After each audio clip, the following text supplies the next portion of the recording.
In this video, we're going to look at who is engaging with your content.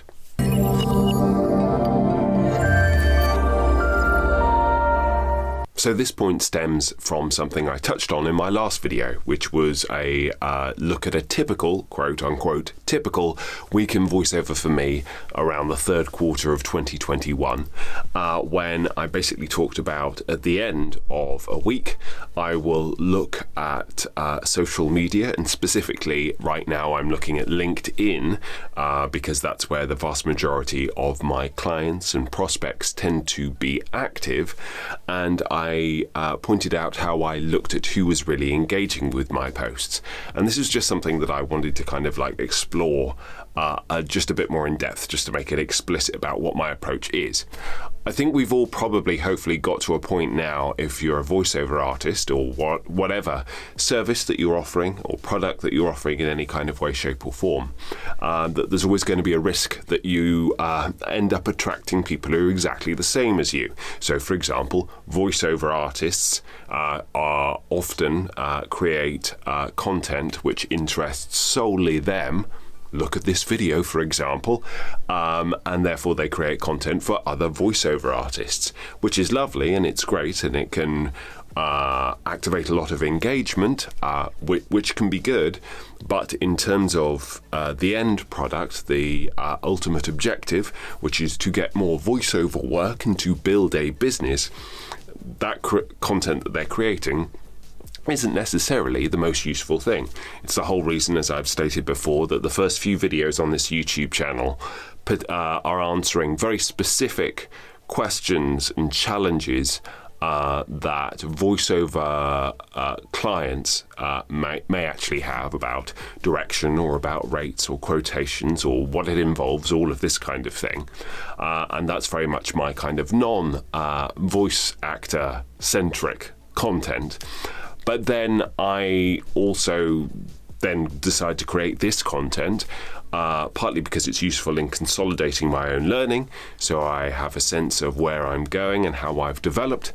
But it's also a passive vehicle in terms of that some of the people that check out my content here and like what I'm doing, obviously they also then find out that I offer free courses on Skillshare, so they check those out, and I get paid per basically minute watched on Skillshare, regardless of whether or not someone pays for a subscription there or whether or not they just use a free trial, and therefore that's also a passive income to me. So I benefit in multiple ways of creating this voiceover-centric content. I don't do it because I want to become a voiceover coach, although again I've touched on that previously. I have formulated my own coaching for voiceover rates, but the reason that I've done that is because so many people were asking me about it, so I thought I would formalize it rather than just keep saying the same things for free and not getting back to some people but getting back to other people, that kind of thing. Anyway, the whole point of this video is to again kind of like question, is the kind of content that you're creating, is it if you are creating, and you should be creating content, is it answering the pain points of your potential clients? And obviously not every single client is the same, just like no voice actor is the same. There are certain problems that voiceover artists have that are shared all the way through, and that's what has determined all of the various different subjects that I've chosen for the majority of this channel as well, is to answer those pain points because they are so shared.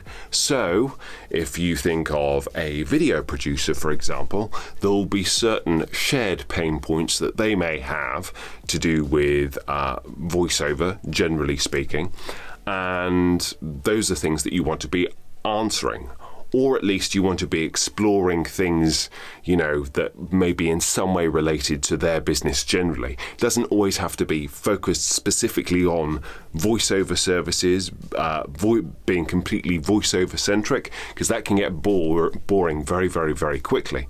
But you can think in terms of, okay, if you're dealing with a lot of people who are smaller clients, maybe they're, one-person businesses, they're sole traders, or they've got very, very small teams, as an example. What challenges do they have?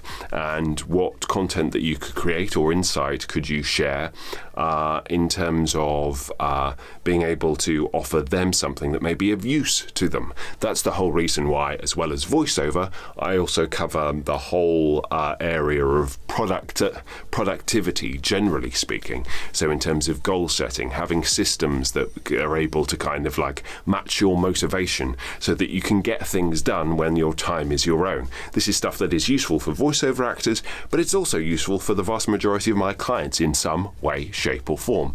And obviously, as I have various different types of clients, therefore I have different avatars in my mind of what those clients' needs may be. But in some way, shape or form, my content will hopefully answer those kind of questions. So I would say this is just a very quick reminder that rather than trying to chase impressions or views or all of that kind of thing, obviously that can be sometimes very beneficial, because the bigger your audience is, to a certain degree, the more likely it is that someone who could end up being your end client will see it. There is that possibility, but there's a quality-quantity kind of like balance. So I would say that always double checking when possible. So with your Instagram posts if you're on Instagram, or who's engaging on your Twitter posts if you're on Twitter, or who's engaging on your LinkedIn posts, who's liking, who's leaving comments, all of this kind of stuff. It's always, I think, very important to keep tabs on who is doing this and be able to review what the trends are, because that will allow you to determine whether or not there's particular kinds of content that is incredibly popular that you should therefore be continuing to make and explore further, as opposed to other types of content where people don't engage.